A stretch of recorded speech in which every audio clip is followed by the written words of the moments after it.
All right, welcome to the Top Keys.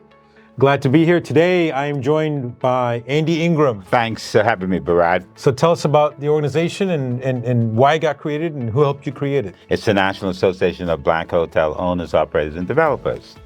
And quite frankly, we saw an opportunity to look at an industry underserved by people of color.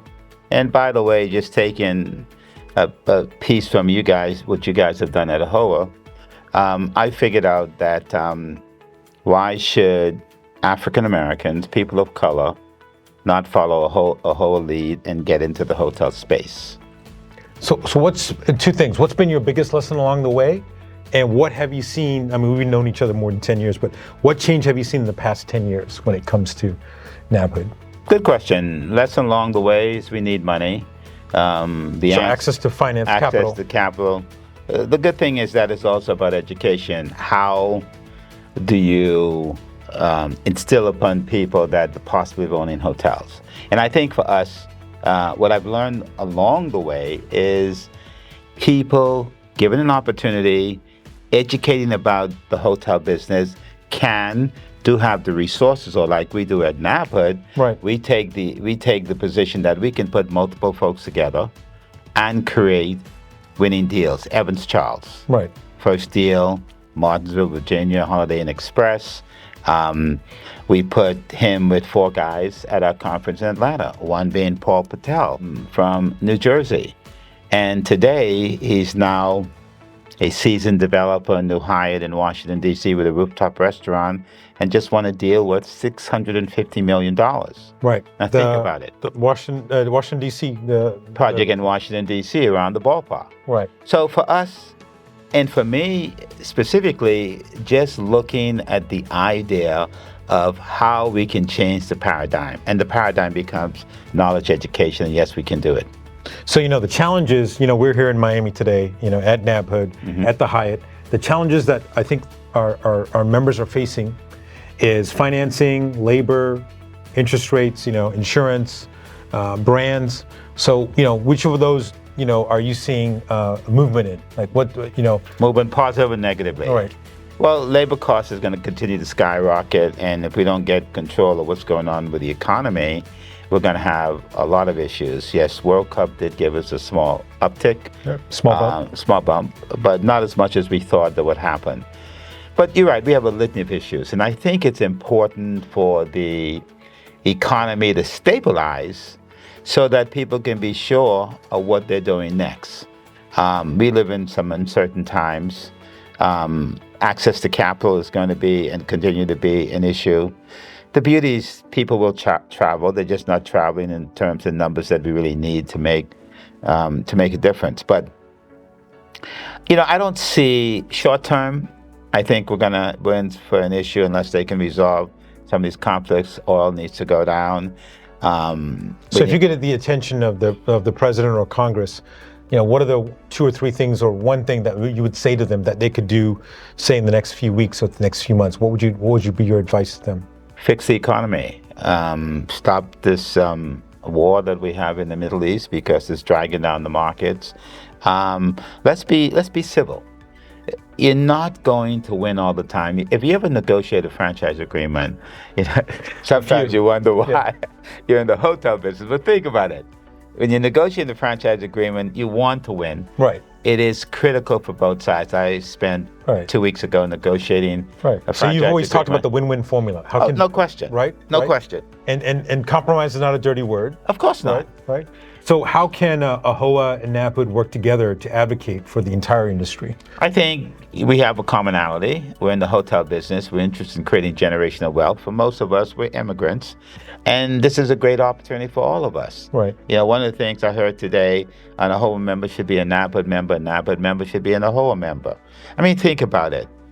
When we started NABHOOD back in 2001, Jay Patel, Hank Thomas, we met at Donnell Thompson Hotel in Peachtree City. In Atlanta. Today, that hotel is owned by an Asian American.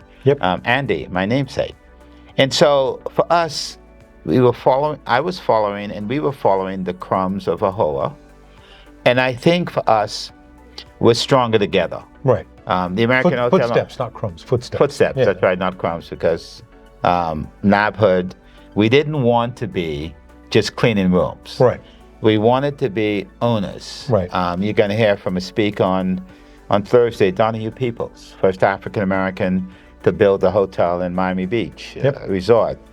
Came about as a tragic response to the boycott of Miami, and was one of the settlements.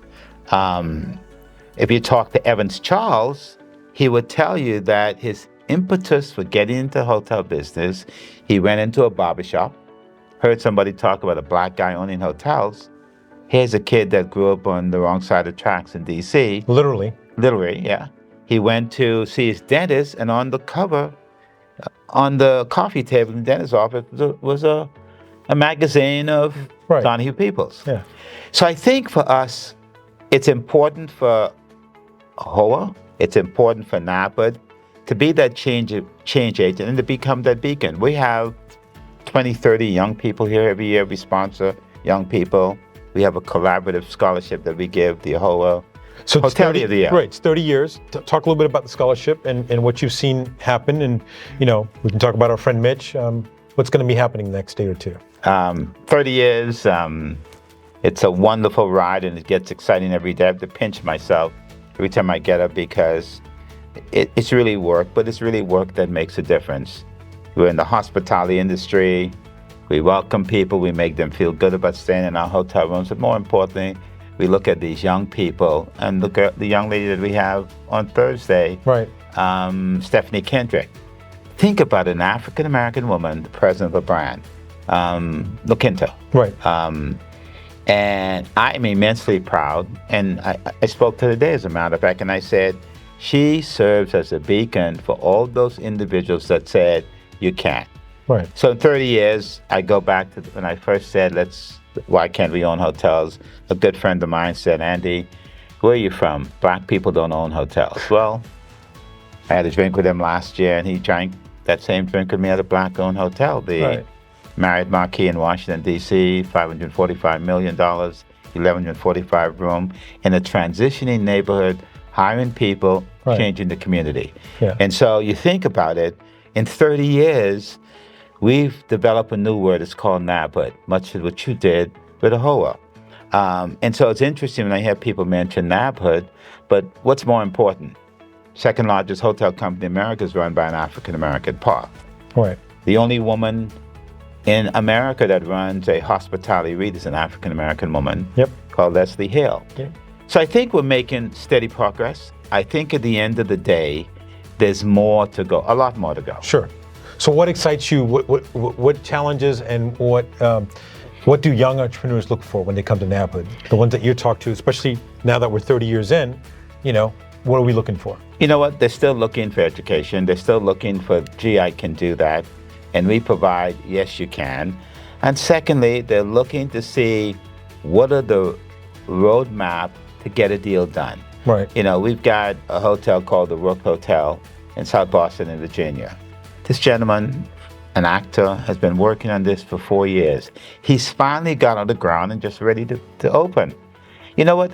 That sort of tenacity and the help that he got from the brands, in this case is a Choice soft brand. So joint venture is really the way to go? Absolutely. Joint ventures, public-private partnerships. And by the way, the deal I spoke with earlier in Washington, D.C. was a public-private partnerships. And let me tell you why that works. Think about most of the country, particularly in the southern states. Right. The legislative, the commissioners typically tend to be people of color. Right. And it's easy to go and talk to them and say, hey, I've got a dream. Can you help me realize that dream? Right. And so what we're doing Because local governments still talk about land use. Land use is probably 80-90% of what they do. No question. But they also talk about creating jobs, creating employment. And whatever hotel you build, buy, develop, will create jobs, will bring people to the community, will be an economic engine. And so for us, being in that space, whether domestically or internationally, is really something that NABHOOD prides itself on. And I'll tell you, the other thing is that we're not only domestic. Right. You know, we look at the Caribbean. We're doing deals in Trinidad. We're doing deals in the Bahamas. We're doing deals in St. Martin, St. Bart's. And a lot of those people you'll find here. We've got the Minister of Investment speaking on Friday. Right. We've got St. Lucia. We've got Turks and Caicos. And it's really a true partnership, right? It's not just about, right, the government's willing to do, not only help you with the product, but also help you with capital. And, you know, it's a good point. Putting in capital to plug those gaps when it's in the best interest of a community really works. It's not about Andy Ingraham or Bharat Patel or Donahue Peoples having a hotel. It is about how we change the fabric of a community by creating a meaningful development, hotel mixed use, where people can work, have a job, and raise their family. There's nothing more beneficial than to watch a young person getting a job for the first time, standing at the front desk, being able to get that first check where you can take care of his family respectfully and be a productive member of society.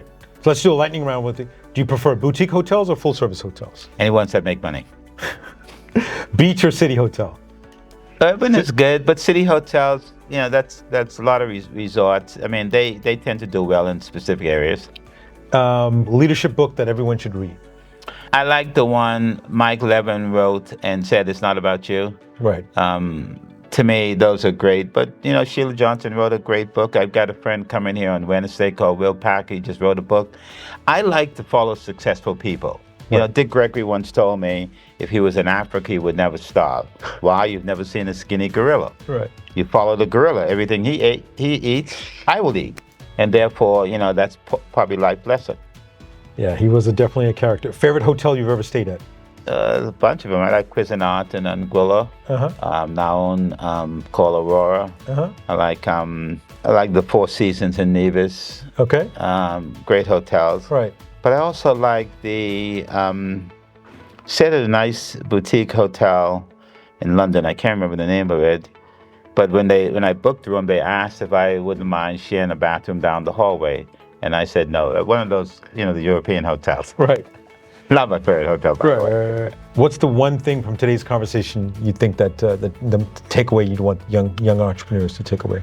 I think, yes, we can. I think the idea of people having hope will drive any decision because you see at the end of the rainbow, there's a chance. Right. And I think I'd like to tell people that the hospitality industry, what you thought about it, it's not really what it is. I think ownership has its responsibilities, but ownership has its privileges, like the American Express card. Sure. And we'd like to see more people, executive level employment, but particularly in the hotel space. And for us, this conference is about how do we create more owners. Our HOA, our NABHOOD relations, how we have cooperative partners that work together for the greater good. So I'm excited about the next chapter. All right. The next chapter is going to be in Miami, right? Number 31, second or third week of July, right? Absolutely. Right. I like Miami. Miami's a great city. It is. I get to come to Miami and soak up the sun. All right. Well, thanks for joining us. My pleasure. Right. Great seeing you. Right. Take care.